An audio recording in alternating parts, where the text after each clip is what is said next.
Students, போன கிளாஸில் நம்ம அனாலிட்டிக்கல் கெமிஸ்ட்ரிக்கு இன்ட்ரடக்ஷன் பார்த்தோம். இந்த கிளாஸில் ப்ரிசிபிடேஷனை பற்றி பார்ப்போம்.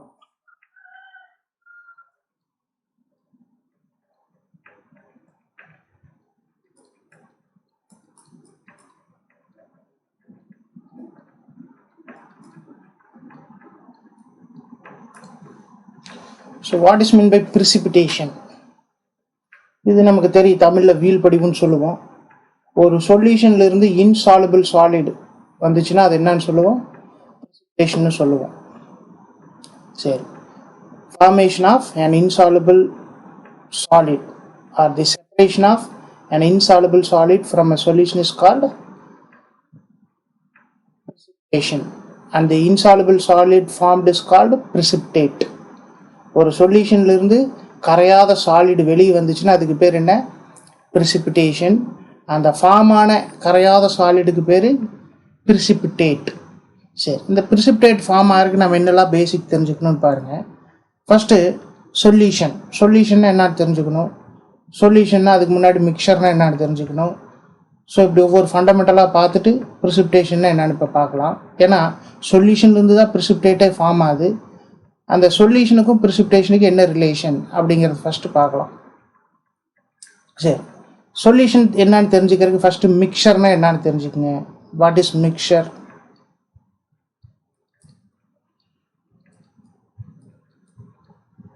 மிக்சர் கலவைனா என்ன?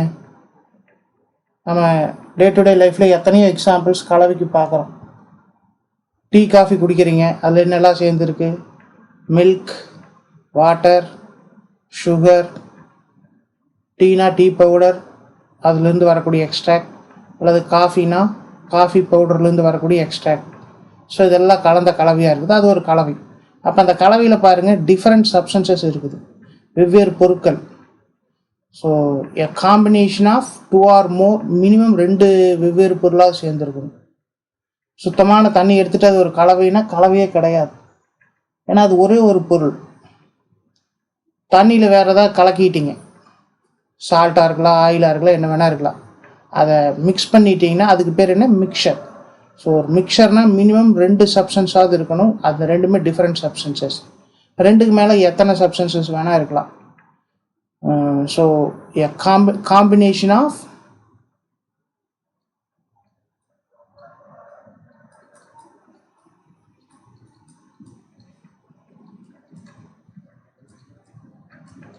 two or more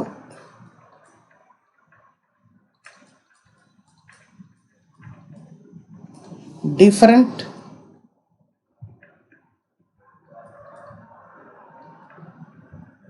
substances, 2 அல்லது மேற்பட்ட வெவ்வேறு பொருட்கள் சேர்ந்த சேர்ப்பு, மிக்சர், கலவை.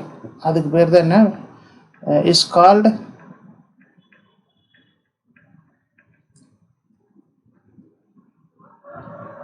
Mixer.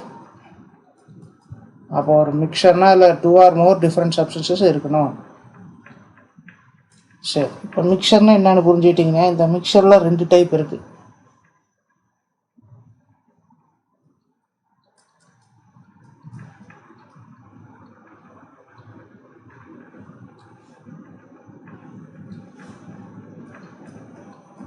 Homogeneous mixer,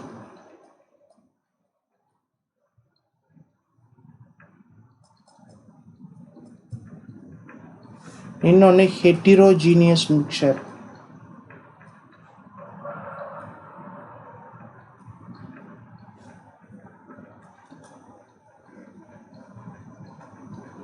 homogeneous mixture, heterogeneous mixture. கலவையில் 2 டைப்பு, ஒருபடித்தான கலவை, பலபடித்தான கலவை.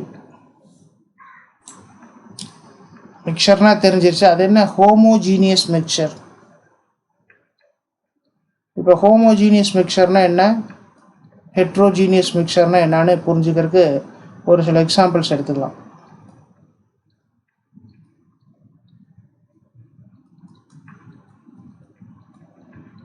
சரி, நான் என்னென்ன எக்ஸாம்பிள் எடுத்துக்கிறேன்னு பாருங்க. 100 ml water plus 2 gram NaCl salt, sodium chloride salt. So இது ரெண்டையும் சேர்த்தா இந்த காம்பினேஷன் வந்து ஒரு மிக்சரா இல்லையா? இது மிக்சர் தான். இது ஒரு மிக்சர், மிக்சர் 1.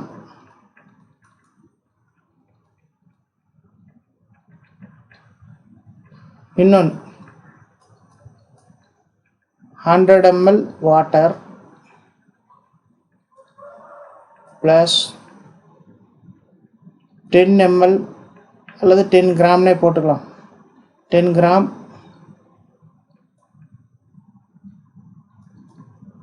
Coconut oil.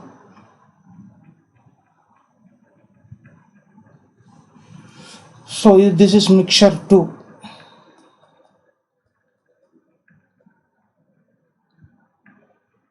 இப்போ இந்த ரெண்டு மிக்சரும் செப்பரேட்டாக தனித்தனியாக வச்சுருக்கேன். நல்லா ஷேக் பண்ணுறேன். ஷேக் பண்ணிவிட்டு என்ன பண்ணுறேன்னா, இப்போ நான் பார்க்குறேன். பார்த்தோன்னா ஃபஸ்ட்டு மிக்சர் கிளியராக இருக்கும். இதில் NaCl 100 ml 2 கிராம் கரைஞ்சிருக்கு. கரெக்டாக? சரி, இப்போது இந்த ஃபஸ்ட்டு மிக்சர்லேருந்து எக்ஸாக்டாக 10 ml எடுக்கிறேன். எடுத்து எவாப்ரேட் பண்ணுறேன், அதாவது ஹீட் பண்ணுறேன். அதில் இருக்கக்கூடிய வாட்டர்லாம் போயிடுமா? மீதி என்ன இருக்கும்? NaCl இருக்கும். 10 ml எடுத்து எவாப்ரேட் பண்ணுறேன். அந்த சொல்யூஷனில் இருக்கக்கூடிய வாட்டர்லாம் போயிடுது. போனதுக்கப்புறம் அதில் கரைஞ்சிருக்கிற NaCl இருக்கும்.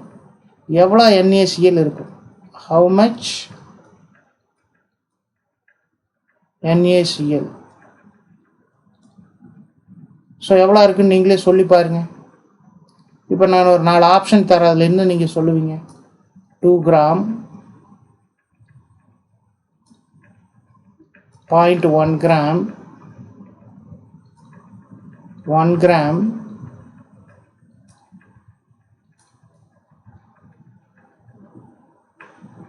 0.2 கிராம்.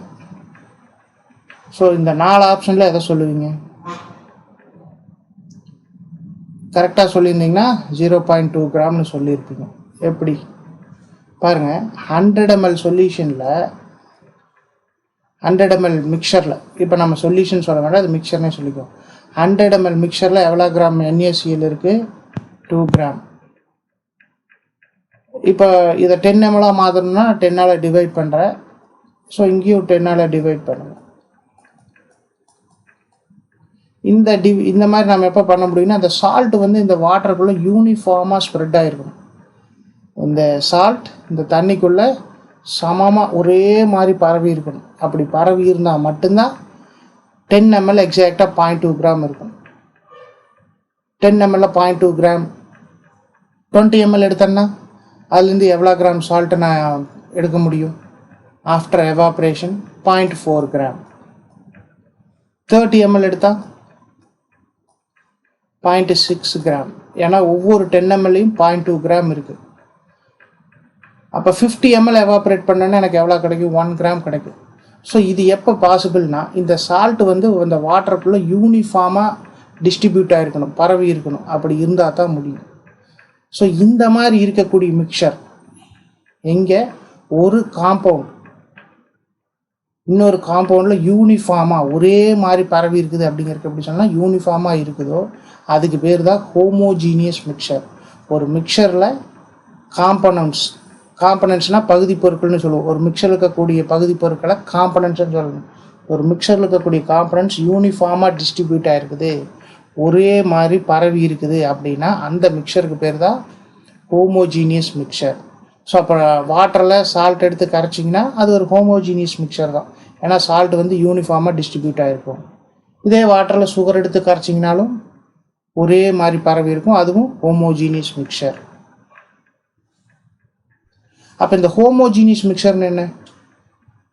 ஒரு மிக்சர் வந்து முழுசும் ஒரே மாதிரி இருக்குது அப்படின்னா அந்த மிக்சர் என்னன்னு சொல்லலாம், யூனிஃபார்மாக ஒரே மாதிரி இருக்குன்னா அந்த மிக்சருக்கு பேர் ஹோமோஜீனியஸ் மிக்சர். அப்போ எப்படி டிஃபைன் பண்ணலாம்? A mixture which is completely uniform throughout.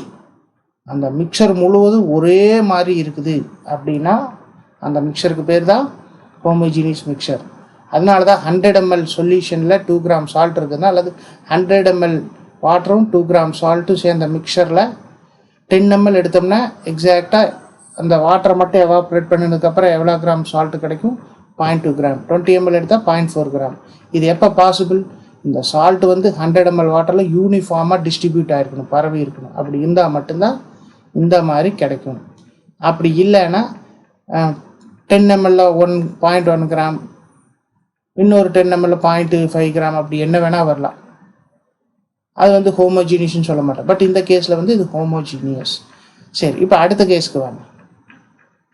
வாட்டரும் coconut oil mix ஆகாதுன்னு நமக்கு நல்லா தெரியும். ஷேக் பண்ணிங்கனாலும் கோகனட் ஆயில் வாட்டர் சர்ஃபேஸ் மேலே இருக்கும். சர்ஃபேஸ் மேலேயுமே பார்த்தீங்கன்னா யூனிஃபார்மாக இருக்காது. ஒரு இடத்துல ட்ராப் சைஸ் அதிகமாக இருக்கும், இன்னொரு இடத்துல ட்ராப்லெட் சைஸ் கம்மியாக இருக்கும். ஸோ இது வந்து கோகனட் ஆயில் வந்து வாட்டரில் யூனிஃபார்மாக ஸ்ப்ரெட் ஆகலை. ஸோ இந்த மாதிரி யூனிஃபார்மாக இல்லை, நான் யூனிஃபார்மாக இருக்குது ஒரு மிக்சர் முழுவதும் அப்படின்னா அதுக்கு பேர் என்னன்னு சொன்னால் ஹெட்ரோஜீனியஸ் மிக்சர். அப்போ தெளிவாக நீங்கள் புரிஞ்சுக்கலாம். ஹோமோஜீனியஸ் மிக்சர்னா என்ன? அந்த மிக்சர் முழுவதும் ஒரே மாதிரி இருக்குது அப்படின்னா அது நம்ம என்னன்னு சொல்லலாம்? Homogeneous mixture. அப்படி இல்லைன்னா அதுக்கு பேர் ஹெட்டிரோஜீனியஸ் மிக்சர். ஸோ இப்போ ஹோமோஜீனியஸ் மிக்சருக்கு டெஃபினேஷன் எழுதலாம். ஸோ என்ன ஹெட்ரோஜீனியஸ் மிக்சர்னா? A mixer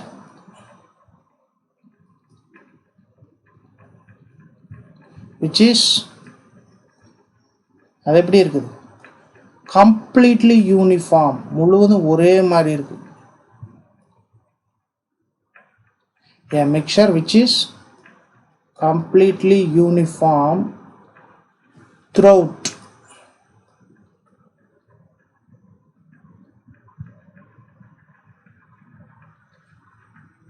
is called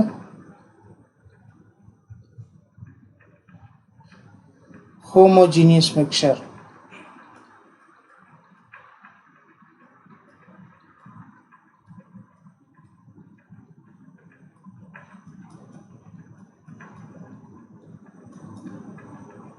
so ஒரு மிக்சர் முழுவதும் ஒரே மாதிரி இல்லை அப்படின்னா அதை என்னன்னு சொல்லலாம்? Heterogeneous mixer.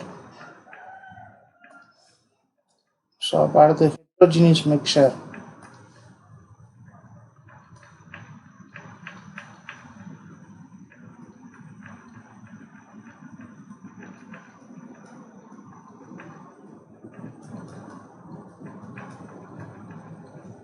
ஸோ அது என்ன? Mixer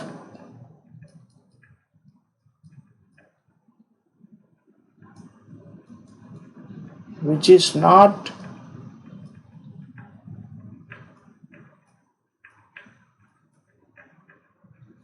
completely uniform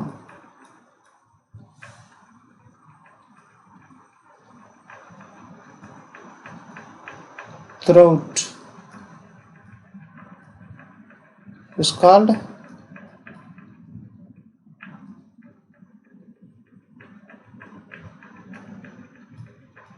heterogeneous mixture. Homogeneous mixer பார்த்தீங்கன்னா ஜென்ரலாக சிங்கிள் ஃபேஸில் இருக்கும், ஒரே ஃபேஸ் ஒரே நிலைமையில் தான் இருக்கும். பட் ஹெட்ரோஜீனியஸ் மிக்சர் எடுத்துக்கிட்டிங்கன்னா it consist of 2 or more different phases. இப்போ கோகனட் ஆயில் வாட்டர் எடுத்துட்டிங்கன்னா நீங்கள் 2 different phases பார்க்க முடியும். You can see 2 distinct phases. Water தனியாக தெரியும், கோகனட் ஆயில் தனியாக தெரியும். ஸோ அந்த ஃபேஸஸ் தனியாக பார்க்கலாம். பட் சோடியம் குளோரைடு வாட்டரும் சேர்ந்த மிக்சரில் பார்த்தீங்கன்னா ரெண்டையும் தனித்தனியாக பார்க்க முடியாது, ரெண்டும் சேர்ந்து ஒரே ஃபேஸ் ஒரே நிலையில் இருக்கும். So a homogeneous mixture consist of single phase. A heterogeneous mixture consist of 2 or more distinct phases. So heterogeneous மிக்சரில் 2 அல்லதுக்கு மேற்பட்ட ஃபேஸஸ் இருக்கும், அதுவும் தெரிஞ்சுக்கணும். சரி, இப்போ சொல்யூஷனுக்கு வருவோம்.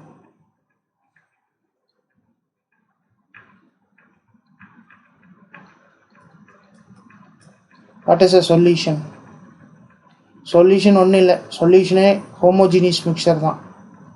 ஹோமோஜீனியஸ் மிக்சர் தான் நம்ம என்னன்னே சொல்கிறோன்னா சொல்யூஷன். மிக்சரை ஃபார்ம் பண்ணுறதுக்கு மினிமம் எவ்வளோ சப்ஸ்டன்சஸ் வேணும்? 2 டிஃப்ரெண்ட் சப்ஸ்டன்சஸ் வேணும். ஒரே ஒரு பியூர் சப்ஸ்டன்ஸ் எடுத்துகிட்டு அதை நம்ம மிக்சர்னு சொல்ல முடியாது. அந்த ஹோமோஜீனியஸ் மிக்சரோட அதே டெஃபினிஷன் தான் சொல்யூஷன். பட் இங்கே என்ன சொல்கிறோன்னா 2 அல்லதுக்கு மேற்பட்ட சப்ஸ்டன்சஸ் சேர்ந்து ஹோமோஜீனியஸ் மிக்சராக இருந்துச்சுன்னா அதை சொல்யூஷன் சொல்லிக்கிறோம். ஸோ அப்போ சொல்யூஷனுக்கு என்ன டெஃபினிஷன்னா, it is a homogeneous mixture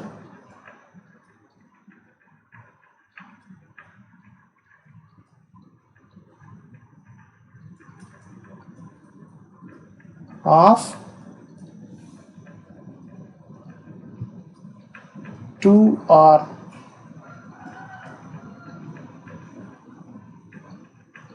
more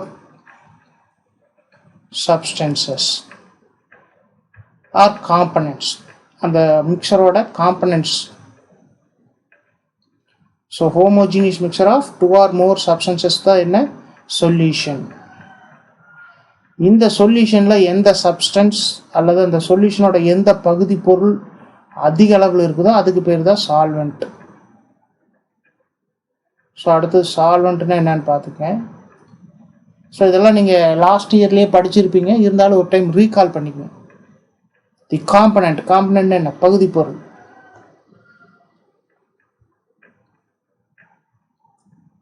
the component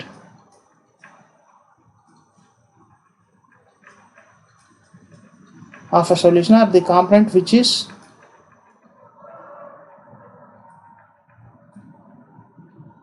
present in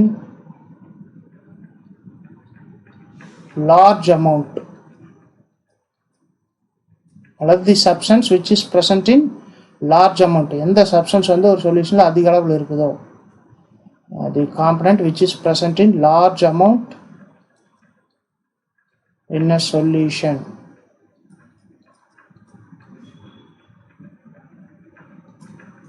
is called என்ன, சால்வெண்ட். ஒரு சொல்யூஷனில் எந்த காம்பனண்ட் அதிக அளவில் இருக்குதோ அது வந்து solvent. For example, in the mixture, நம்ம முன்னாடி ஒரு மிக்சர் பார்த்தோம் பாருங்க, ஹோமோஜீனியஸ் மிக்சர். 100 கிராம் வாட்டர், அதாவது 100 ml வாட்டர், நான் 100 கிராம் வாட்டர்னு எழுதிட்டேன், ப்ளஸ் 2 கிராம் சால்ட், அதாவது NaCl, காமன் சால்ட் போட்டோம்னா இதில் எது அதிக அளவில் இருக்குது, வாட்டர் தான் அதிக அளவில் இருக்குது. So it is solvent.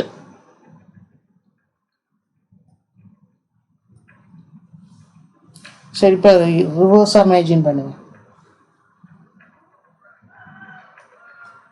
100 gram salt plus 1 gram water. இதில் எது சால்வெண்ட்னா சால்ட் தான் சால்வெண்ட். இந்த 100 கிராம் சால்ட் 1 கிராம் சால்ட்டை யூனிஃபார்மாக அப்சார்ப் பண்ணிக்கும். ஸோ இங்கே 1 கிராம் வாட்டர் வந்து நாட் சால்வெண்ட், சால்ட்டு தான் வந்து சால்வெண்ட். ஸோ ஒரு சொல்யூஷனில் எந்த காம்பனண்ட் அதிக அளவில் இருக்குதோ அதைத்தான் சால்வெண்ட்டுன்னு சொல்லணும். ஸோ சால்வெண்ட் பார்த்துட்டோம். அடுத்து இன்னொரு காம்பனண்ட் சொல்யூஷனில் பார்த்தீங்கன்னா சொல்யூட். தமிழில் சால்வெண்ட்டை கரைப்பான்னு சொல்லுவீங்க, சொல்யூட்டை கரைபொருள். ஸோ ஒரு சொல்யூஷனில் எந்த காம்பனண்ட் வந்து எந்த பகுதி பொருள் வந்து குறைவான அளவில் இருக்குதோ அதுக்கு பேர் solute. The component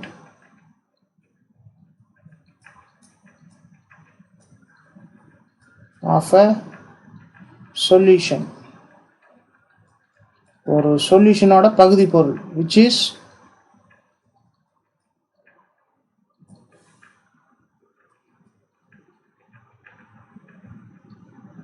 present in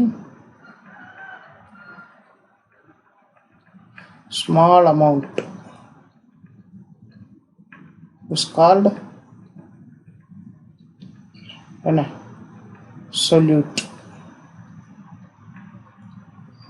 ஒரு சொல்யூஷனில் எந்த பகுதி பொருள், அதனோட எந்த பகுதி பொருள் குறைவான அளவில் இருக்குதோ அதுக்கு பேர் சொல்யூட், கரைபொருள். சரி, சொல்யூஷனில் இன்னொன்று சொல்லுவோம், டைல்யூட் சொல்யூஷன்.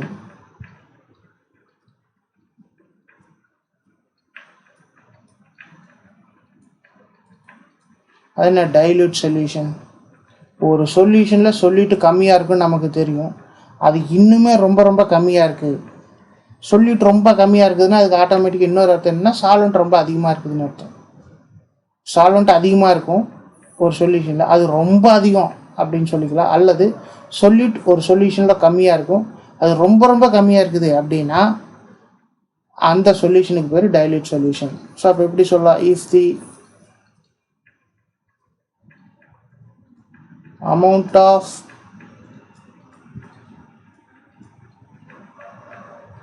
solute எதுல என்ன solution is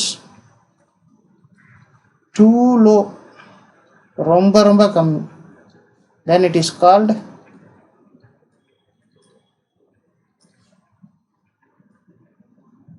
என்ன சொல்யூஷன்? Dilute solution. தமிழில் என்ன சொல்லுவீங்க? நீர்த்த கரைசல்னு சொல்லுவீங்க. ஒரு சொல்யூஷனுக்கு இருக்கக்கூடிய சொல்யூட்டோட அளவு ரொம்ப ரொம்ப கம்மி, கரைவுகளோட அளவு ரொம்பவுமே கம்மினா அதுக்கு பேர் டைல்யூட் சொல்யூஷன். சரி, இதெல்லாம் எதுக்குன்னா ஃபண்டமெண்டல்ஸ் நீங்கள் புரிஞ்சுக்கிறதுக்கு வேண்டி சொன்னது தான். இப்போ இதெல்லாம் தெரிஞ்சுக்கிட்டு எப்படிங்க சார் சாலிபிலிட்டி புரிஞ்சுக்கிறது அப்படின்னா இப்போ தான் நாம் அதுக்கு வரப்போகிறோம். அடுத்து என்ன பார்க்க போகிறோன்னா சேச்சுரேட்டட் சொல்யூஷன். இங்கே தான் நம்ம டாப்பிக்கே ஆரம்பிக்குது, ப்ரிசிபிடேஷன்னா என்னன்னு சொல்கிறது. சரி, சேச்சுரேட்டட் சொல்யூஷன் அப்படின்னா என்னன்னு பார்ப்போம்.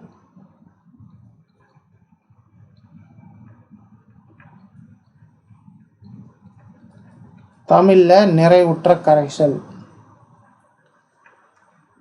சரி, இப்போ சேச்சுரேட்டட் சொல்யூஷனை புரிஞ்சுக்கிறதுக்கு முன்னாடி மறுபடியும் இன்னொரு கான்செப்டை தெரிஞ்சுக்க போகிறோம், ஈக்லிபிரியம், சமநிலை. இது கெமிக்கல் ப்ராசஸ், ஃபிசிக்கல் ப்ராசஸ் ரெண்டுக்குமே இந்த டேர்ம் யூஸ் ஆகும். கெமிக்கல் ப்ராசஸ்னால் என்ன, ஃபிசிக்கல் ப்ராசஸ்னால் என்னன்னு உங்களுக்கு தெரியும். கெமிக்கல் ரியாக்ஷன் நடந்துச்சுன்னா அது கெமிக்கல் ப்ராசஸ். ஒரு சப்ஸ்டன்ஸோட ஃபார்முலா மாறல, அது ஜஸ்ட் ஸ்டேட், ஃபிசிக்கல் ஸ்டேட் தான் மாறுது அப்படின்னா நீங்கள் அதை ஃபிசிக்கல் ப்ராசஸ்ன்னு சொல்லலாம். ஓகே, ஸோ அது அடுத்தது பார்த்துக்கலாம். இப்போ நம்ம ஈக்லிபிரியம்னு என்னென்னு புரிஞ்சுக்கணும். இதை எப்படி புரிஞ்சுக்கலாம்? இது ஜஸ்ட் ஒரு கெமிக்கல் ரியாக்ஷன் எடுத்துக்கலாம். A plus B, A reactant, பியும் ரியாக்டன்ட், ரியாக்ட் ஆகி சி அண்ட் டியை கொடுக்குதுன்னு வச்சுக்கலாம். C and D products, A and B reactants. Time வந்து 0. அப்போ நான் என்ன அசியூம் பண்ணிக்கிறேன்னா, I have taken 100 moles of A, 200 moles of B, இப்படி எடுத்திருக்கேன். அப்போது சிடி எவ்வளோனா 0. No C and D are present, ப்ராடக்டே சுத்தமாக இல்லை. அப்போ இந்த ரியாக்ஷன் அப்படியே நடக்க ஆரம்பிக்குது. ஏன்னா அது ஏயும் பியும் ரியாக்ட் ஆகுது. அப்போ சிடி ஃபார்ம் ஆக ஆரம்பிக்கும். ஏவோட அளவும் கான்சன்ட்ரேஷனும் குறைய ஆரம்பிச்சிருக்கு, பியோட கான்சன்ட்ரேஷனும் குறைய ஆரம்பிச்சிருக்கும். இது வந்து மோலில் வச்சுக்குவோம். ஏ 100 mole, பி 200 mole. சப்போஸ் இந்த ரியாக்ஷன் இப்போது ஒரு 5 minutesக்கு அப்புறம் பார்க்குறேன். இப்போ நான் என்ன நினச்சிக்கிறேன்னா, 5 minutesக்கு அப்புறம் ஏ எவ்வளோ இருக்குன்னு நான் எஸ்டிமேட் பண்ணுறேன், 95 moles. இதுக்கு என்ன meaning? 5 moles of A react ஆயிடுச்சுன்னு அர்த்தம். இல்லை, 95 70 moles ஆஃப் ஏ இருக்குன்னு வச்சுக்கலாம். இதுக்கு என்ன மீனிங்னா 30 moles ஆஃப் ஏ ரியாக்டட்னு அர்த்தம். 30 mole ஏ ரியாக்ட் ஆயிடுச்சுன்னு அர்த்தம். இந்த பேலன்ஸ்டு கெமிக்கல் ஈக்குவேஷனை பாருங்கள். 1 mole of A reacts with 1 mole of B. இங்கே நம்ம என்ன சொல்லியிருக்கோம், 30 mole ஆஃப் ஏ ரியாக்ட் ஆயிடுச்சுன்னா எவ்வளோ மோல்ஸ் பி ரியாக்ட் ஆகிருக்கும்? Same number of moles of A reacted. எவ்வளோ மோல் ஏ ரியாக்ட் ஆகிருக்கோ அவ்வளோ மோல் பி ரியாக்ட் ஆகிருக்கணும். ஏன்னா இந்த பேலன்ஸ்டு ஈக்குவேஷனில் stoichiometric coefficient of A and B are 1. Suppose இதே ரியாக்ஷன் இப்படி இருக்குன்னு வைங்க, ஏ + 2b gives C + 3D இப்படி இருக்குன்னு வச்சுக்கலாம். இப்போ என்ன ஆயிருக்கும், 1 mol A ரியாக்ட் ஆச்சுன்னா அதுக்கு 2 mol B கன்சியூம் ஆகிருக்கும். 1 mol A 2 mol B எடுத்துக்குது. அப்போ 1 mol C 3 mol D form ஆகுது. சரி, இப்போ இந்த கேஸில் எப்படி ஆயிருக்கும், 30 mol A ரியாக்ட் ஆயிடுச்சுன்னா அது மாதிரி 2 மடங்கு B ரியாக்ட் ஆகிருக்கணும். 30 மோலோட 2 மடங்கு 60 மோல். அப்போ 200 mol ஆஃப் பியிலிருந்து 60 mol B போயிடுச்சுன்னா மீதி எவ்வளோ இருக்கும், 140. 1 mol A gives 1 mol C. அப்போ 30 mol A ரியாக்ட் ஆகிருக்கு. அப்போ எத்தனை mol C ஃபார்ம் ஆகிருக்கணும், 30 moles ஆஃப் C. அடுத்தது 1 mol Aக்கு 3 mol D கிடைக்குது. மொத்தமாக எவ்வளோ mol A ரியாக்ட் ஆகிருக்குது, 30 mol A ரியாக்ட் ஆகிருக்குதுன்னா அது மாதிரி 3 times 90 moles of D form ஆகிருக்கணும். அடுத்து நான் என்ன பண்ணுறேன், மறுபடியும் ஒரு 5 minutes, டோட்டலாக 10 minutesக்கு அப்புறம் பார்க்குறேன். ஏவோட கான்சன்ட்ரேஷன், ஏ எவ்வளோ மோல்ஸ் இருக்குதுன்னு பார்த்தா 40. ஏ 40 mol இருக்குது அப்படின்னா இப்போ இங்கே டெம்பரேச்சர் வந்து என்னென்னு வச்சுக்கலாம்னா, இந்த டெம்பரேச்சர் மாறாமல் இருக்குது, எவ்வளோன்னு வச்சுக்கலாம், 30 degree Celsius. ஏ 40 mol இருக்குது. பி அப்படின்னு என்ன அர்த்தம், இன்னும் ஒரு 30 mol ரியாக்ட் ஆகிடுச்சு. ஏன்னா 70 mol இருந்த ஏ இப்போ 40 இருக்குதுன்னா இன்னும் 30 mol ரியாக்ட் ஆகிருக்கு. அப்போ பி அதே மாதிரி 2 times இன்னும் ஒரு 60 mol ரியாக்ட் ஆகிருக்கும். ஸோ எவ்வளோ, ஸோ அதில் 140 minus 60 எத்தனை, 80 mol பேலன்ஸ் இருக்கும். ஏன்னா இது 60 mol ரியாக்ட் ஆகிருக்கும். ஏ எவ்வளோ ரியாக்ட் ஆகிடுச்சோ அது மாதிரி 2 times ரியாக்ட் ஆகிருக்கணும்.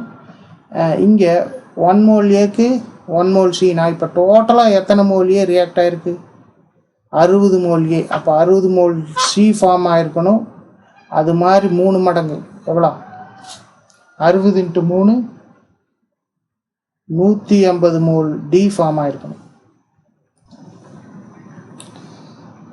சரி, அப்புறம் 20 minutesக்கு அப்புறம் பார்க்குறேன். டெம்பரேச்சர் 30 degree Celsius தான். ஏ 40 mol, பி 80 mol இருக்குது, சி 60 moles, டி 180 moles இருக்குது. 1 hour. ஸோ ஏ பி சிடியோட அமௌண்ட் மாறல. T is equal to infinite. ரொம்ப நாள் கழித்து பார்க்குறேன். இது க்ளோஸ்டு வெசலில் இந்த ரியாக்ஷனை கேரி அவுட் பண்ணுறேன்னு வச்சுக்கலாம். ஸோ அதே 30 degree Celsius தான் ரொம்ப நாள் வச்சுருந்து பார்க்குறேன். அப்போவும் இந்த ஏபிசிடியோட அமௌண்ட் மாறல. அப்படின்னா நான் இப்போ என்ன சொல்லலான்னா, அதுக்குன்னு ரொம்ப நாள் வச்சு பார்க்கணுன்னு அவசியம் இல்லை. ஸோ ஒரு 20 minutes 30 minutesக்கு அப்புறம் செக் பண்ணி பார்த்து கூட இந்த ரியாக்டன்ட் ப்ராடக்டோட அளவு மாறலைன்னா இந்த ரியாக்ஷன் இப்போ எதில் இருக்குதுன்னு அர்த்தம்னா ஈக்லிபிரியத்தில் இருக்குதுன்னு அர்த்தம். அப்போ என்ன மீனிங், ரியாக்ஷன் ஸ்டாப் ஆயிடுச்சுன்னு அர்த்தமா? ஏன்னா ஏவோட அளவும் மாறல, பியோட அளவும் மாறல, சிடியோட அளவும் மாறல. We should not conclude that the reaction has stopped. அப்போ ரியாக்ஷன் ஸ்டாப் ஆகலைன்னா ஏபியோட அளவும் மாறி இருக்கணும், சிடியோ அளவும் மாறி இருக்கணும். மாறாமல் தான் இருக்குது. எப்படி நம்ம ரியாக்ஷன் ஸ்டாப் ஆகலைன்னு சொல்ல முடியும்? சரி, எப்படி ஆயிருக்குன்னு பாருங்கள். இந்த ரியாக்ஷன் வந்து ஈக்லிபிரியம் ரியாக்ஷன். இந்த ரியாக்ஷன் ஃபார்வேர்ட் டைரக்ஷன்லேயும் நடக்கும், பேக்வேர்ட் டைரக்ஷன்லேயும் நடக்கும்.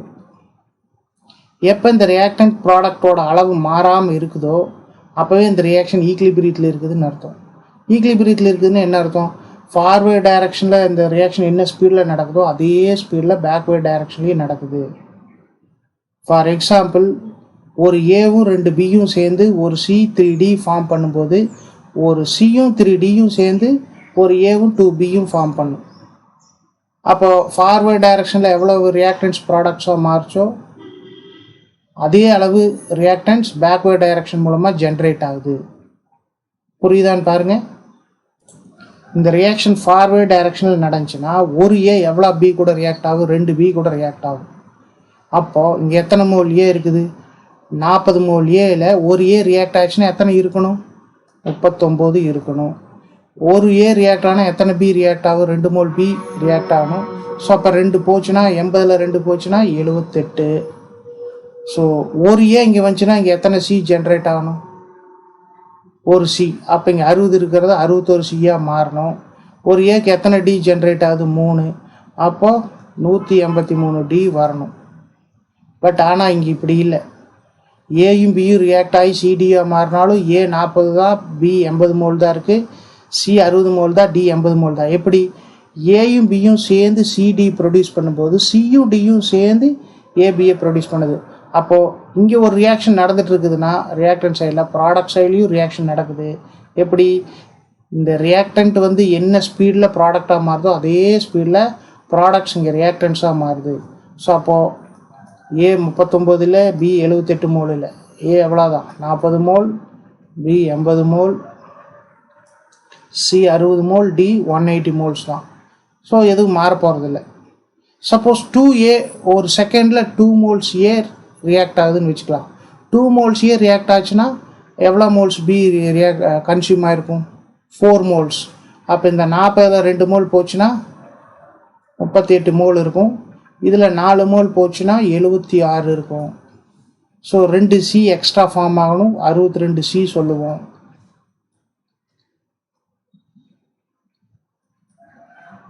மூணு மடங்கு 6 186 மோல் டி ஃபார்ம் ஆகிருக்கணும். பட் அதுவும் இல்லை. ஏன்? அகைன் 40 60 80 60 180 தான் இருக்குது. எப்படி? இந்த ஏபி என்ன ஸ்பீடில் கன்வெர்ட் ஆகுதோ அதே ஸ்பீடில் சிடி ஏபியாக கன்வெர்ட் ஆகுதுன்னு சொன்னோமா? அப்போ என்ன ஆகுன்னு பார்த்தீங்கன்னா 6 மோல் டியும் 2 மோல் சியும் ரியாக்ட் ஆகி 1 மோல் ஏ 2 மோல் பியாக மாறி இருக்கும். ஸோ எவ்வளோ மோல் ரியாக்டன்ஸ் ப்ராடக்டாக மாறுதோ அவ்வளோ மோல்ஸ் ரியாக்டன்ஸ் ஃபார்ம் ஆகிற மாதிரி அதே டைமில் ப்ராடக்ட்ஸ் ரியாக்ட் ஆகிருக்கும். ஸோ அதனால தான் என்ன சொல்கிறேன்னா ஃபார்வேர்ட் டைரெக்ஷனில் நடக்கிற ரியாக்ஷனும் பேக்வேர்ட் டைரெக்ஷனில் நடக்கிற ரியாக்ஷனும் சேம் ஸ்பீடில் நடந்துட்டு இருக்குதுன்னு சொல்கிறோம். ஸோ ரியாக்டன்ட் ப்ராடக்டோட அளவு மாறாமல் இருக்குதுன்னா டெம்பரேச்சர் நம்ம மாறாமல் வச்சுருக்கும்போது ரியாக்ஷன் ஸ்டாப் ஆயிடுச்சுன்னு மீனிங் இல்லை. ரியாக்ஷன் ஃபார்வேர்ட் டைரெக்ஷன்லையும் நடந்துட்டு இருக்குது, பேக்வேர்ட் டைரெக்ஷன்லையும் நடந்துட்டு இருக்குது. இந்த கண்டிஷனை தான் என்னன்னு சொல்லுவோம்னா ஈக்லிபிரியம் கண்டிஷன். இப்போ உங்களுக்கு ஈக்லிபிரியம்னா என்னென்னு புரிஞ்சிருக்கும். லெஃப்ட் சைட் ரைட் சைடு இருக்கக்கூடிய அமௌண்ட் மாற போகிறதில்ல பாருங்கள். அப்படின்னா அந்த ப்ராசஸ் ஸ்டாப் ஆயிடுச்சா? இல்லை. Left side to right side, right side to left side processes போயிட்டு தான் இருக்குது. எப்படி? At the same speed. முன்னோக்கி வினையின் வேகமும் பின்னோக்கி வினையின் வேகமும் சமமாக இருக்கிற மாதிரி வேதி வினை நடந்துகிட்டே தான் இருக்குது. கெமிக்கல் ரியாக்ஷன்ஸ் நடந்துட்டு தான் இருக்குது. அதனால் ரியாக்டன்ட் சைடில் இருக்கக்கூடிய அளவும் ப்ராடக்ட் சைடு இருக்கக்கூடிய அளவும் மாறாமல் தான் இருக்கும். ஸோ ரியாக்ஷன் ஸ்டாப் ஆகவில்லை. இதுதான் வந்து நீங்கள் ஈக்லிபிரியத்தில் புரிஞ்சுக்கணும். அப்போ ஈக்லிபிரியினாலே உங்களுக்கு 2 கான்செப்ட் மைண்டில் வந்துடணும். Rate of forward process. ஜென்ரலாக ப்ராசஸ்ன்னு சொல்லிக்கலாம். அது கெமிக்கல் ப்ராசஸாக இருக்கலாம் அல்லது ஃபிசிக்கல் ப்ராசஸாகவும் இருக்கலாம். அது ரெண்டு எப்படி டிஸ்டிங்ஸ் பண்ணுறங்கிறது இப்போ அடுத்தது பார்க்கலாம். Rate of forward process is equal to rate of backward process. அப்படி இருந்துட்டாலே அந்த ப்ராசஸ் தான் என்ன? Equilibrium process. இது ரேட் ஆஃப் ஃபார்வேர்ட் ப்ராசஸும் ரேட் ஆஃப் பேக்வேர்ட் ப்ராசஸ் சேமாக இருந்துச்சுன்னா the net amount on either side remains constant. Reactant side இருக்கக்கூடிய அமௌண்ட்டும் சரி, ப்ராடக்ட் சைடு இருக்கக்கூடிய அமௌண்ட்டும் சரி கான்ஸ்டண்ட்டாக இருக்கும், அதாவது மாறாமல் இருக்கும். பட் அது நம்ம ஒரு கண்டிஷனாக சொல்ல தேவையில்லை. ஃபஸ்ட்டு கண்டிஷன் ஒன்றே போதும். என்ன? The rate of forward process is equal to rate of backward process at constant temperature. முக்கியமான பாயிண்ட். டெம்பரேச்சர் மாறாமல் இருக்கும்போது ஃபார்வர்ட் ப்ராசஸோட ஸ்பீடும் பேக்வேர்ட் ப்ராசஸோட ஸ்பீடும் ஒரே மாதிரி இருக்கும். அப்படி இருந்துச்சுன்னா ரியாக்டன்ட்டோட அளவும் ப்ராடக்டோட அளவும் மாறாமல் இருக்கும். ஸோ இதுதான் ஈக்லிபிரியம் ப்ராசஸ். சரி, இப்போ இந்த ரியாக்ஷன் வந்து ஈக்லிபிரியத்துக்கு வந்துருச்சு. வந்ததுக்கப்புறம் நான் என்ன பண்ணுறேன்னா ஹீட் பண்ணி கொஞ்சம் டெம்பரேச்சரை ரைஸ் பண்ணுறேன். 30 டிகிரி செல்சியஸ் இருந்தது இப்போ 40 டிகிரி செல்சியஸ்க்கு கொண்டு போயிட்டு கொஞ்சம் நேரம் வெயிட் பண்ணுறேன்.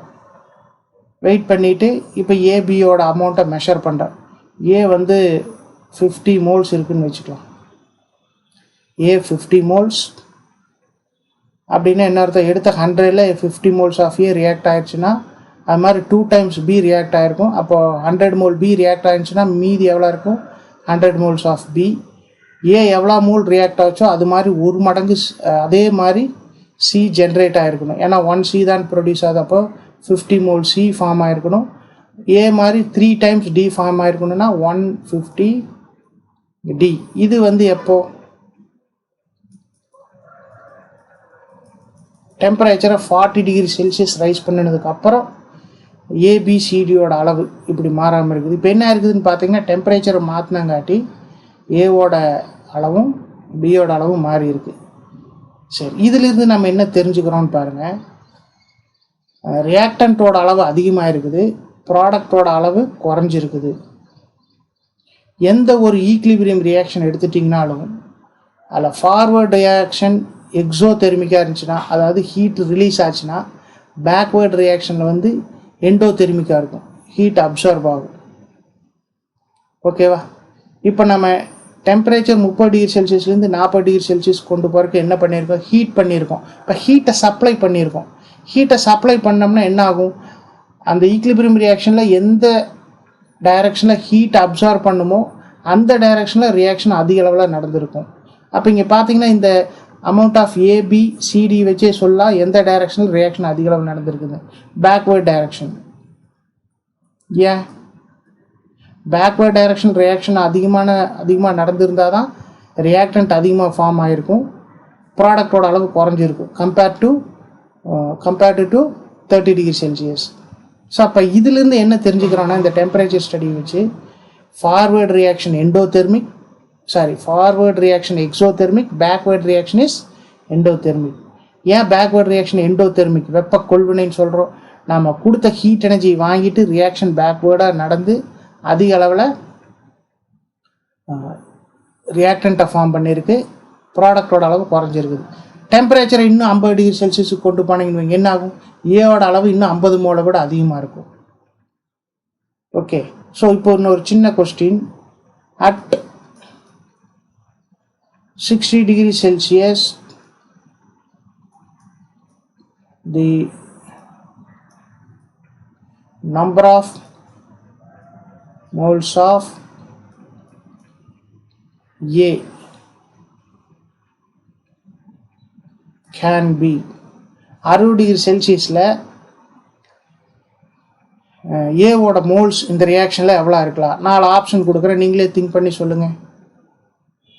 ஏ வந்து 30 மோல்ஸ் இருக்கலாம், 50 மோல்ஸ் இருக்கலாம்,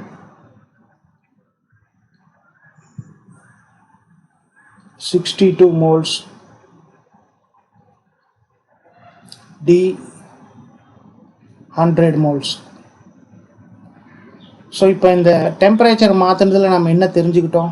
ஃபார்வர்ட் ரியாக்ஷன் இஸ் எக்ஸோதெர்மிக், முன்னோக்கி வினை வெப்ப உமிழ்வினை, அது ஹீட்டை ரிலீஸ் பண்ணக்கூடியது.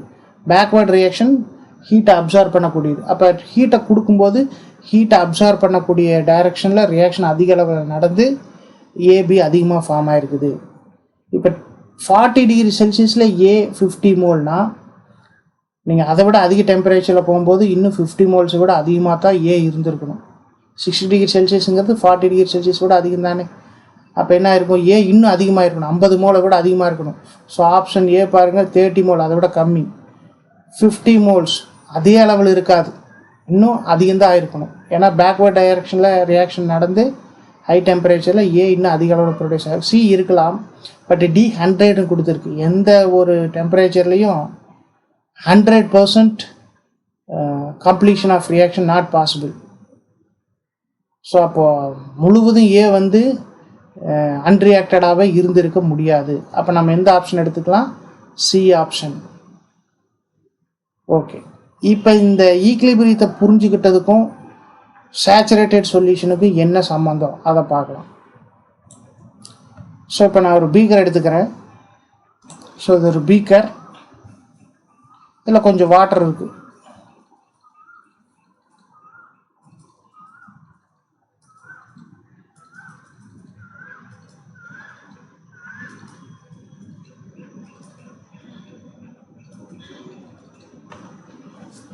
ஸோ இந்த பீக்கரில் கொஞ்சம் வாட்டர் இருக்குது. இதில் என்ன பண்ணுறேன்னா கொஞ்சமாக சால்ட்டு போடுறேன். ஒரு ராட் வச்சு ஸ்டிர் பண்ணுறேன். ஸ்டிர் பண்ணோன்னா என்ன, இந்த சால்ட் மறைஞ்சிரும், ஹோமோஜீனியஸ் மிக்சர் கிடைக்கும். அகைன் கொஞ்சம் சால்ட் ஆட் பண்ணுறேன், ஸ்டிர் பண்ணுறேன், சால்ட்டு டிஸப்பியர் ஆகும். ஸோ இதையே நான் நிறைய டைம் ரிப்பீட் பண்ணுறேன். ஒரு ஸ்டேஜில் என்னன்னா இந்த கரையாத சால்ட்டு நிற்கும். நீங்கள் என்னதான் ஸ்டிர் பண்ணாலும் கொஞ்சம் இன்சாலுபிள் சால்ட் இருக்கும்.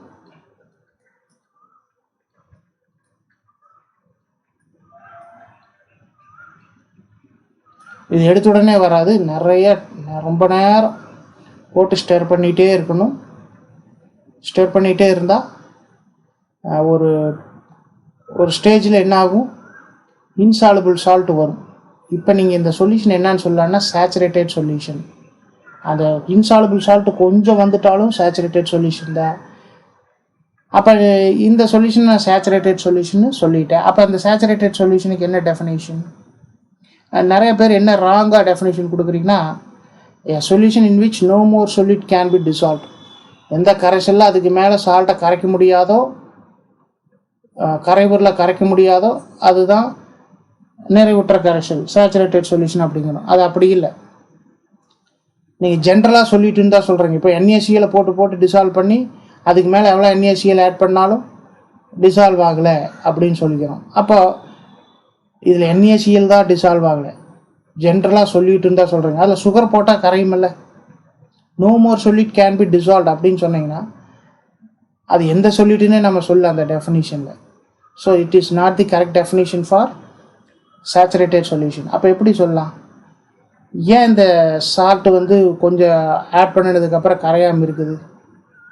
ஒவ்வொரு சால்வெண்ட்லேயும் ஒரு டெஃபினைட் அமௌண்ட் ஆஃப் சொல்யூட்டு தான் கரைக்க முடியும். அதுக்கு மேலே கரைச்சிங்கன்னா கரையாது. என்ன ஆகுனா, டிசால்வ்டு சொல்யூட், கரைஞ்ச சொல்யூட்டுக்கும் டிசால்வ்டு கரைஞ்ச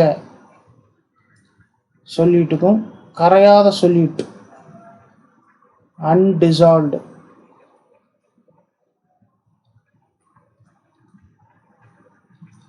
ரெண்டுக்கு இடையில இப்போ என்ன வந்துருச்சுன்னு பாருங்கள், ஈக்லிபிரியம் வந்துருச்சு.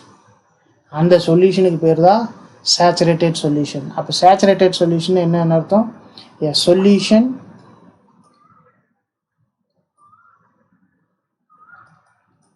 in which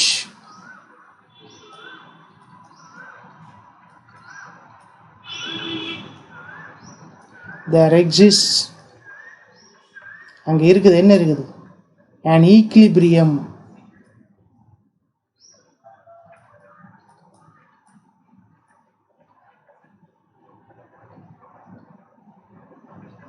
A solution in which there exists an equilibrium between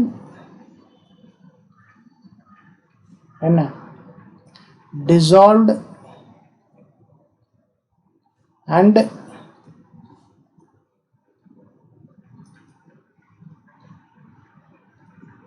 undissolved solute. கரைஞ்ச சொல்யூட்டுக்கும் கரையாத சொல்யூட்டுக்கு இடையில ஈக்லிபிரியம் இருக்குது அப்படின்னா அந்த சொல்யூஷனுக்கு பேர் தான் என்ன, சேச்சுரேட்டட் சொல்யூஷன்.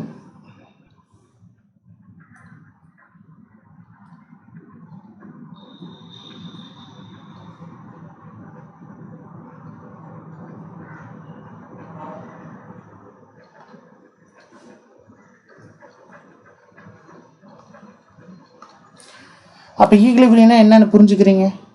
இந்த கரைஞ்ச சொல்லிட்டு அப்படியே கரையாத சொல்லிட்டா வரும்.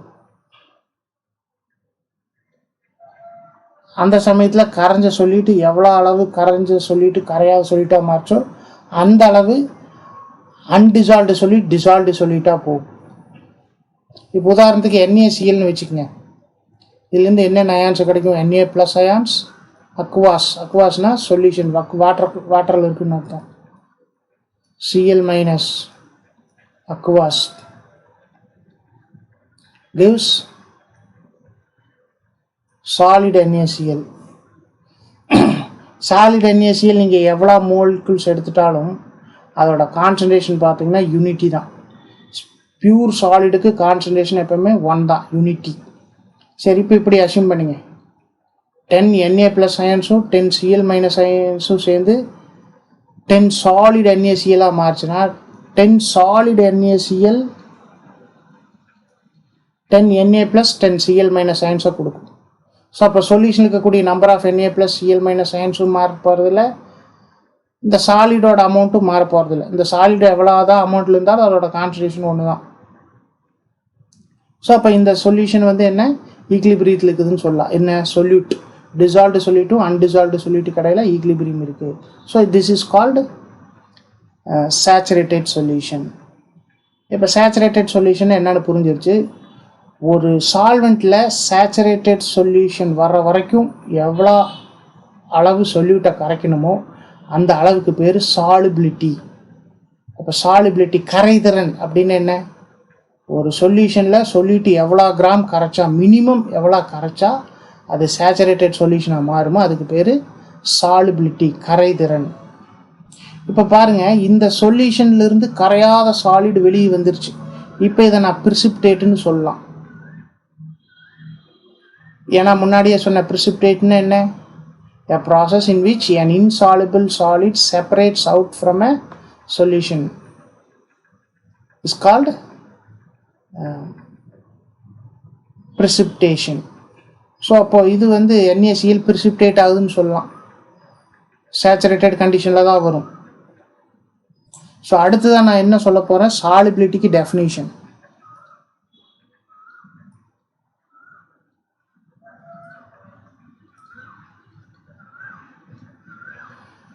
சாலிபிலிட்டிக்கு என்ன டெஃபினிஷன், ஒரு சால்வெண்ட்டில் மினிமம் எவ்வளோ அமௌண்ட்டு சொல்யூட்டை டிசால்வ் பண்ணால் அது சேச்சுரேட்டட் சொல்யூஷனாக மாறுமோ அதுக்கு பேர் தான் என்ன, solubility. The minimum amount of solute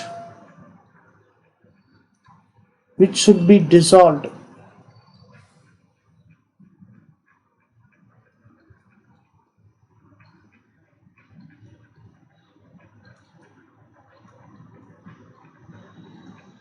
the minimum amount of solute which should be dissolved in a solvent.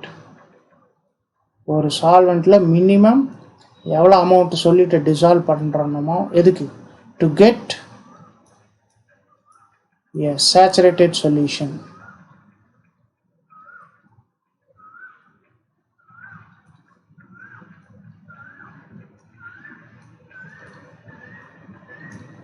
Is called saturated solution கிடைக்கிறதுக்கு ஒரு சால்வெண்ட்டில் மினிமம் எவ்வளோ சொல்யூட்டை கரைக்கணுமோ அதுக்கு பேர் தான் என்ன, சாலுபிலிட்டி.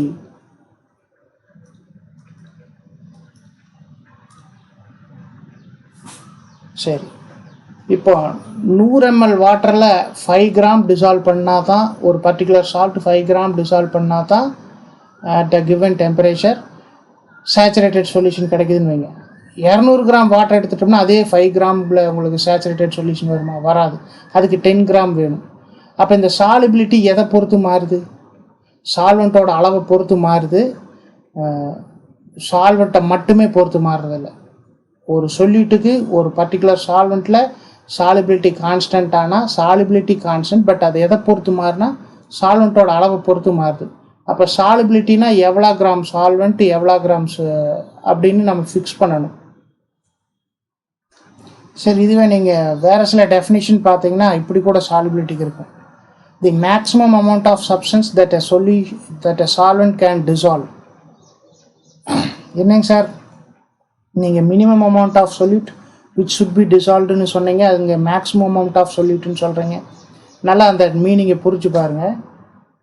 அந்த சால்வெண்ட்னால அதிகபட்சம் எவ்வளோ சொல்யூட்டை கரைக்க முடியுமோ அதுக்கு பேர் தான் சாலிபிலிட்டின்னு சொல்லியிருக்கு. இங்கே வந்து நான் என்ன சொல்லியிருக்கேன், இந்த சொல்யூட் குறைஞ்சபட்சம் எவ்வளோ கிராம் கரைஞ்சா, அதுக்கு மேலே நீங்கள் கரைச்சிங்கனாலும் அது சேச்சுரேட்டட் சொல்யூஷன் தானே.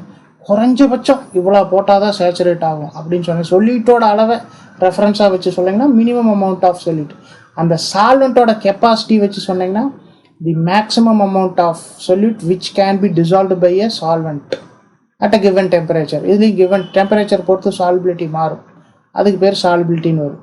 ஸோ ரெண்டு டெஃபினேஷனும் ஒன்று தான், பட் ரெஃபரன்ஸை எதை வச்சு சொல்கிறீங்க அப்படிங்கிறத பொறுத்து மீனிங் இருக்குது.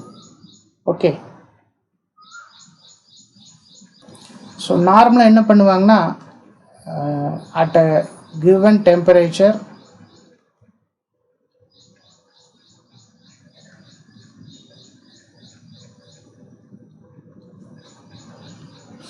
the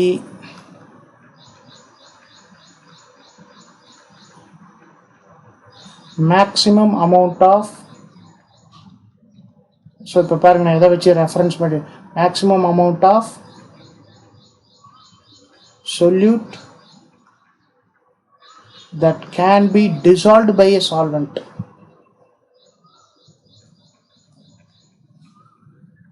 Dissolved by 100 gram of solvent. solvent ஓட அளவை ஃபிக்ஸ் பண்ணிட்டேன்.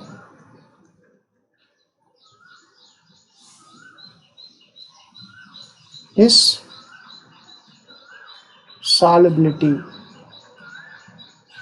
இதை இப்படி சொன்னீங்கன்னா the minimum amount of solute which should be dissolved in a solvent to get, which should be dissolved in 100 gram of solvent to get a saturated solution is called solubility அப்படியும் சொல்லிக்கலாம்.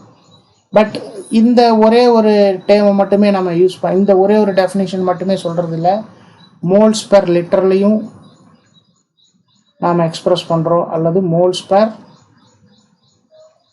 Decimetre கியூப்லேயும் solubility express பண்ணுறாங்க. So இந்த ஒரே ஒரு டெஃபினேஷனில் மட்டுமே express பண்ணுறது. இதுக்கு என்ன அர்த்தம்? 1 லிட்டரில் எவ்வளோ மோல் சொல்லிட்டு டிசால்வ் பண்ணால் சேச்சுரேட்டட் சொல்யூஷன் வரும். அதே மாதிரி தான் 1 டெசிமீட்டர் கியூப் சால்வெண்ட் அல்லது மிக்சரில் சொல்யூஷனில் எவ்வளோ மோல் சொல்லிட்டு டிசால்வ் பண்ணால் சேச்சுரேட்டட் சொல்யூஷன் வரும். அதுக்கு பேர் சாலிபிலிட்டி அப்படின்னு எக்ஸ்பிரஸ் பண்ணலாம். இன்னொரு டேர்மும் கேள்விப்பட்டிருப்பீங்க, super saturated solution.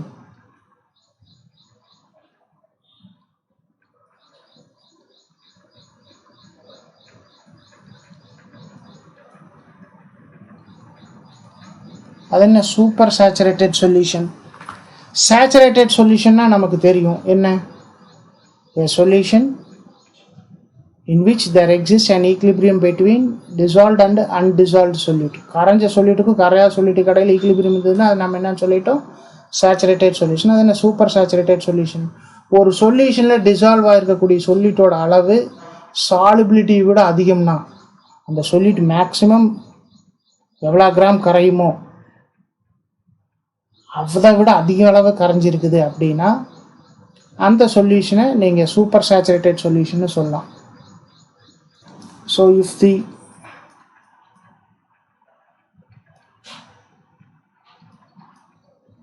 amount of solute in a solution is greater than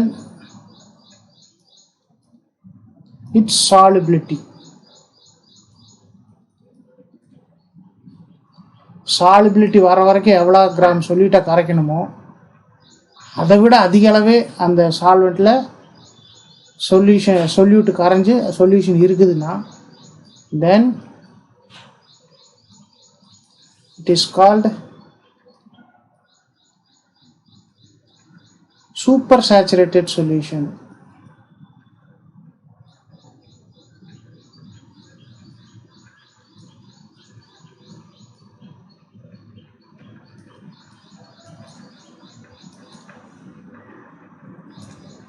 super saturated சொல்யூஷனால் என்னென்னு புரிஞ்சிருப்பீங்க.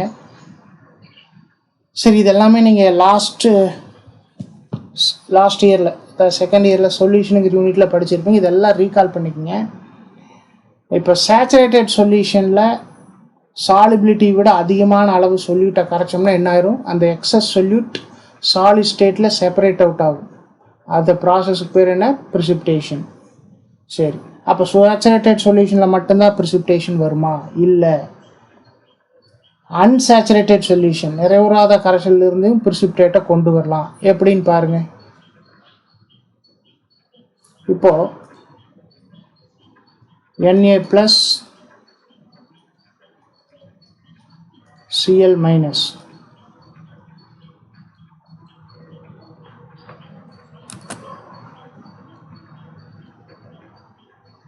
இந்த Na + Cl- அயான்ஸ் இருக்குது. இந்த சொல்யூஷன் வந்து சேச்சுரேட்டட் சொல்யூஷன்னா ஸோ டிசால்வ்டு சொல்யூட்டுக்கும் அன்டிசால்வ்டு சாலிடுக்கு இடையில ஈக்லிபிரியம் இருக்கும். நமக்கு தெரியும் ஈக்லிபிரியம்னு வந்துட்டாலே அதுக்கு ஒரு கான்ஸ்டன்ட் போடுவோம். அது என்ன? Equilibrium constant. ஈக்லிபிரியம் கான்ஸ்டன்ட்டுக்கு என்ன ஃபார்முலா?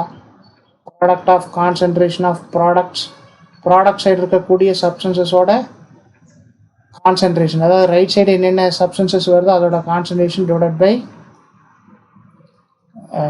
லெஃப்ட் சைடு Na+ஓட கான்சன்ட்ரேஷன் இன்ட்டு குளோரைடு அயன். நான் முதல்லயே சொல்லியிருக்கேன் என்ன, பியூர் சாலிடோட கான்சன்ட்ரேஷன் ஆக்டிவிட்டி வந்து 1. ஸோ அப்போ இது 1/Na+ இன்ட்டு Cl-. அப்போ இந்த கேவோட வேல்யூ எதை மட்டுமே டிபெண்ட் ஆகிருக்குது? சொல்யூஷனில் இருக்கக்கூடிய Na+ அண்ட் Cl- அயனோட கான்சன்ட்ரேஷனை மட்டும்தான் பொறுத்து இருக்குது. இப்போ இந்த ஈக்குவேஷனை இப்படி ரீஅரேஞ்ச் பண்ணலாம் பாருங்கள். K into concentration of Na+ into concentration of Cl- is equal to 1. அப்போ Na+ ion concentration into Cl- ion concentration என்ன? 1/k. K ஒரு கான்ஸ்டன்ட்னா 1/kவும் கான்ஸ்டன்ட் தானே. ஒரு நம்பருக்கு ரெசிப்ரோக்கல் எடுத்தால் வர்ற ஆன்சரும் இன்னொரு நம்பர் தான், மாறாத நம்பர் தான். ஸோ அதை நான் என்ன எழுதுறேன்னா KSP சாலிபிலிட்டி ப்ராடக்ட். KSP என்ன? Solubility product. இது எதுக்கு ஈக்குவல்னு பாருங்கள். ஒரு சேச்சுரேட்டட் சொல்யூஷனில் அந்த பர்டிகுலர் சால்ட்லேருந்து வரக்கூடிய அயான்ஸோட கான்சன்ட்ரேஷனை மல்டிப்ளை பண்ணுறதுக்கு equal. So the product of concentration of ions of a solute in a saturated solution is constant at a constant temperature, and this constant is called solubility product. அப்போ solubility product என்ன definition? product அப்படின்னா என்ன? multiplication. product of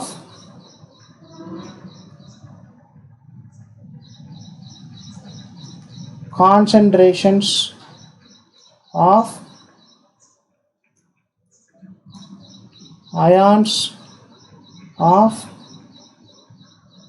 product of concentrations of ions of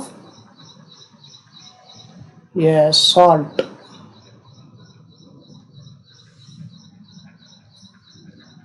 In a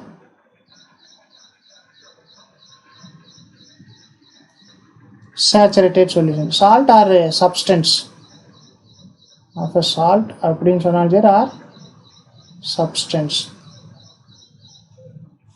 in a saturated solution at constant temperature மாறாமல் இருக்கும்போது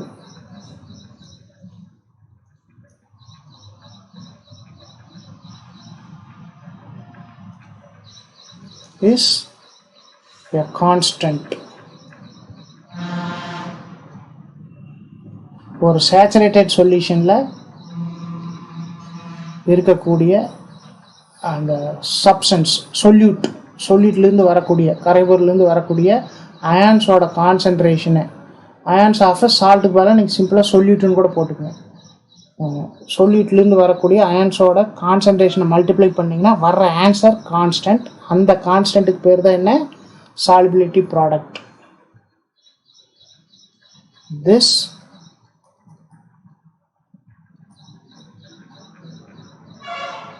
constant is called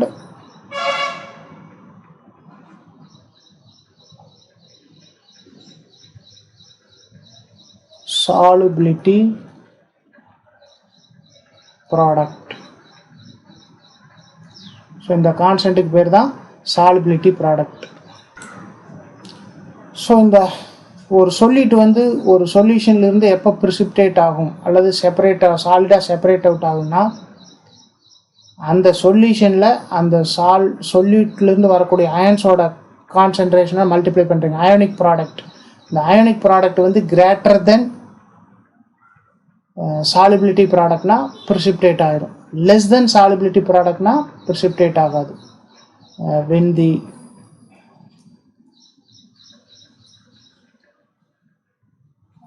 ionic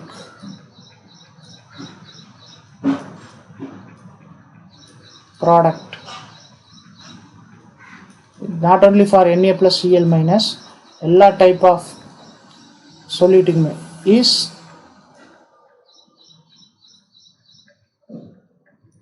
greater than KSP. Solubility ப்ராடக்டை விட இந்த அயான்ஸோட கான்சன்ட்ரேஷனை மல்டிப்ளை பண்ணால் வர ஆன்சர் அதிகமாக இருந்துச்சுன்னா என்ன ஆகும்? precipitation occurs. precipitation என்னன்னு சொல்லியிருக்கேன். அப்படி இல்லை,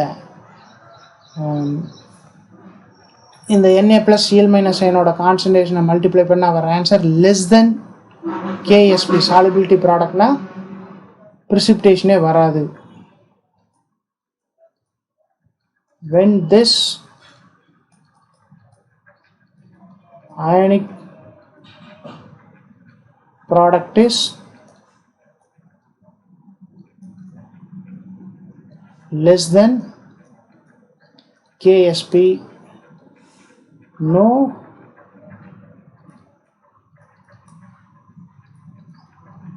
precipitation occurs. சரி, இப்போ ஒரு கொஸ்டின். ஒரு சொல்யூஷனில் வந்து சோடியம் குளோரைடை டிசால்வ் பண்ணியிருக்கேன். ஸோ அப்போ அதில் அயோனிக் ப்ராடக்ட் எடுத்துட்டிங்கன்னா திஸ் இஸ் ஒய்ன்னு வச்சுக்கலாம். Y is less than KSP. So இப்போது இந்த அயான்ஸோட கான்சன்ட்ரேஷனை மல்டிப்ளை பண்ணால் வர ஆன்சர் ஒய். அது வந்து சாலிபிலிட்டி ப்ராடக்டை விட கம்மியாக இருக்குன்னா நோ precipitation occurs.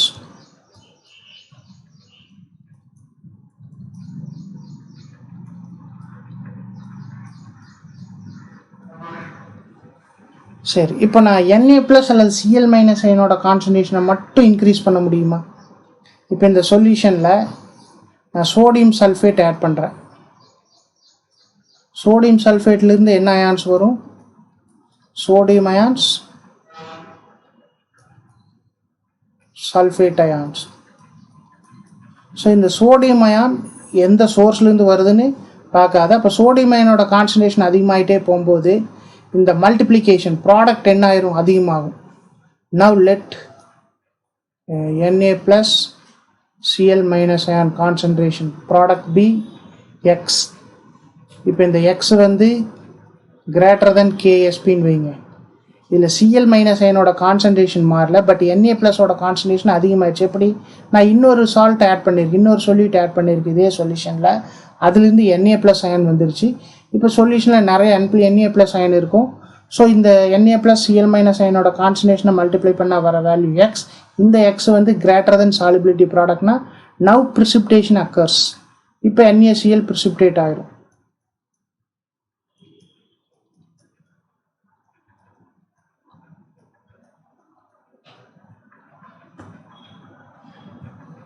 சரி, இப்போ இது சோடியம் சல்ஃபேட்டோட சோடியம் அயனோட கான்சன்ட்ரேஷன் இன்க்ரீஸ் பண்ணி மட்டும்தான் இந்த அயனிக் ப்ராடக்டோட வேல்யூ அதிகப்படுத்த முடியுமானா இல்லை. குளோரைடு அயனோட கான்சன்ட்ரேஷனே இன்க்ரீஸ் பண்ணலாம். இப்படி ஆடிங் HCl,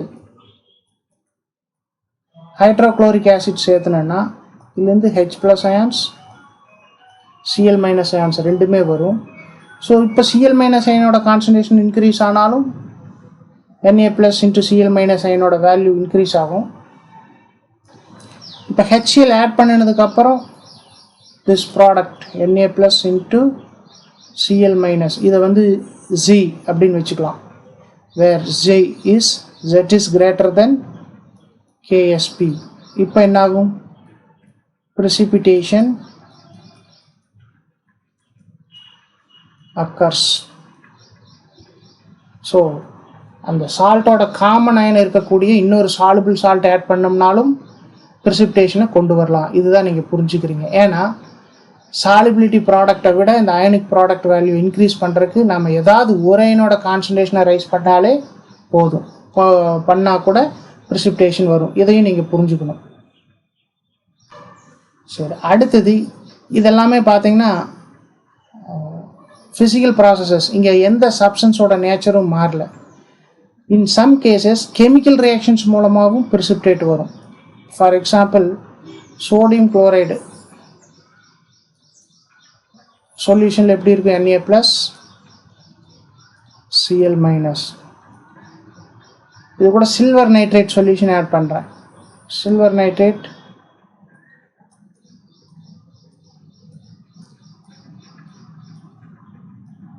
ஆட் பண்ணேன்னா இந்த Ag ப்ளஸும் Cl- சேர்ந்து இன்சால்பிள் சால்ட்டாக வெளியே வரும் வாட்டரில்.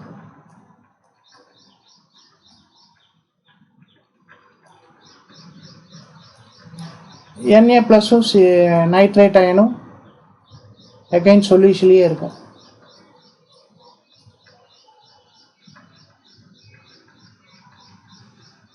ஸோ இது வந்து சில்வர் குளோரைடு ப்ரிசிபிடேட்டாக வந்துருச்சு, solid.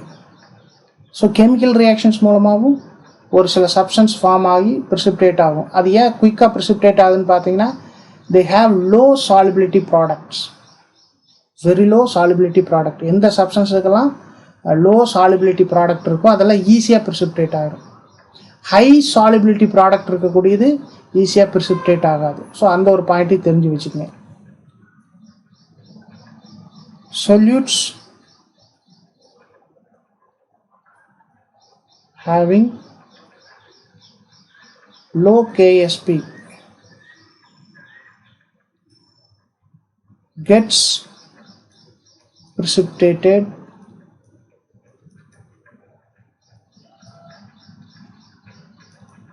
in a solution easily. So சுலபமாக ப்ரிசிபிடேட் ஆகிடும். எந்த சொல்யூட்ஸுக்கெல்லாம் சாலிபிலிட்டி ப்ராடக்ட் கம்மியாக இருக்குதோ அதெல்லாம் ஈஸியாக. For example silver chloride. But high solubility product இந்த NaCl மாதிரி சப்ஸ்டன்சஸ் எல்லாம் எடுத்துட்டிங்கன்னா நிறையா டிசால்வ் பண்ணால் தான் NaCl ப்ரிசிபிடேட் வரும். அதெல்லாம் வந்து ஹை சாலிபிலிட்டி ப்ராடக்ட் இருக்கக்கூடிய சொல்யூட்னு சொல்லுவோம். அது வந்து அதிக அளவு சேர்த்துனா தான் ப்ரிசிபிடேட் வரும். ஜென்ரலாக ஒரு ரூல் என்ன வச்சுங்க, எதெல்லாம் வாட்டரில் இன்சாலுபிள் அப்படின்னு சொல்கிறீங்களோ அது எல்லாமே சேச்சுரேட்டட் சொல்யூஷனை ஃபார்ம் பண்ணுதுன்னு அர்த்தம். ஆல்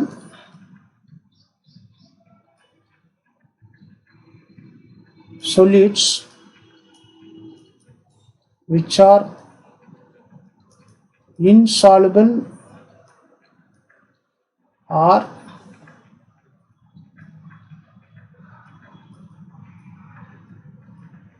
sparingly soluble, கொஞ்சோண்டு தான் கரையுது அப்படின்னா form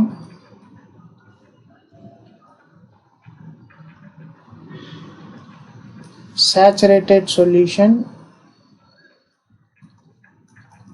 in water. ஈஸிலிங்கிறத விட இன்னொரு வேர்டு என்ன சொல்லலாம்னா at low concentrations.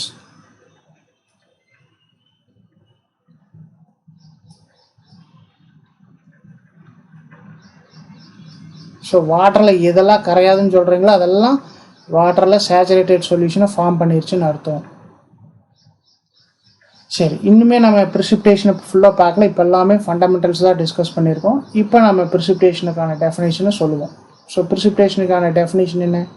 A process. இப்போ இது பார்த்தீங்கன்னா இந்த சில்வர் குளோரைடு ஃபார்ம் ஆகக்கூடிய ரியாக்ஷன் நான் சொன்னோம்ல, அது என்ன? Chemical reaction. கெமிக்கல் ரியாக்ஷன் மூலமாகவும் ப்ரிசிபிடேட் வரலாம், அல்லது ஃபிசிக்கல் ப்ராசஸ் சேச்சுரேட் பண்ணியும் ப்ரிசிபிடேட்டை கொண்டு வரலாம். ஸோ அது என்ன ப்ராசஸ் வேணாலும் இருக்கலாம், ஃபிசிக்கல் ப்ராசஸ் அல்லது கெமிக்கல் ப்ராசஸாக இருக்கலாம். எந்த ப்ராசஸ் இருந்தாலும் சரி, அந்த ப்ராசஸில் ஒரு சொல்யூஷன்லேருந்து இன்சாலுபிள் சாலிடு செப்பரேட் அவுட் ஆச்சுன்னா அதுக்கு பேர் தான் என்னென்னா ப்ரிசிபிடேஷன். ஸோ இப்போ தான் ப்ரிசிபிடேஷனுக்கான டெஃபினேஷனே பார்க்க போகிறோம். எ ப்ராசஸ்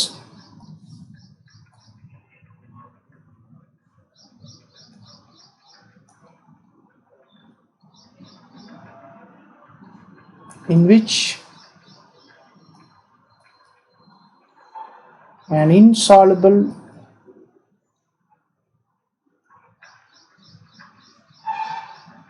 solid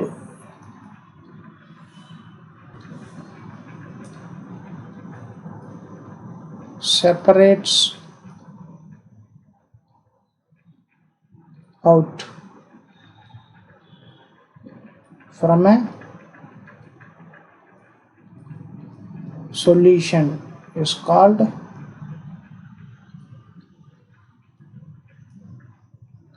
precipitation. ஸோ எந்த ப்ராசஸில் ஒரு இன்சால்பிள் சாலிட் சொல்யூஷன்லேருந்து வெளியே வருதோ அந்த ப்ராசஸுக்கு பேர் precipitation. The insoluble salt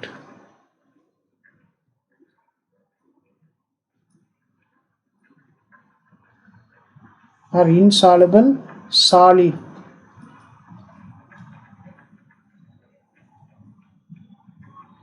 separated out from the solution. சொல்யூஷன்லேருந்து வெளியே வந்த அந்த இன்சால்பிள் சாலிட் இருக்குல்ல அதுக்கு பேர் என்னன்னு பேர் precipitate. From the solution is called precipitate. தமிழில் வீழ்படிவு அப்படின்னு சொல்லுவீங்க.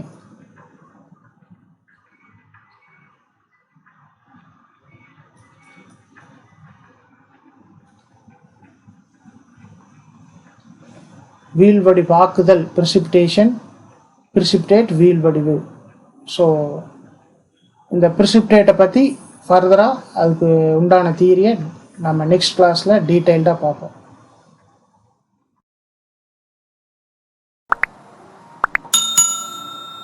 If you like this video, you can press like button and share with your friends. If you want to provide any suggestion, you can reach us through the mail ID given or the WhatsApp number 94863 77825. Thank you.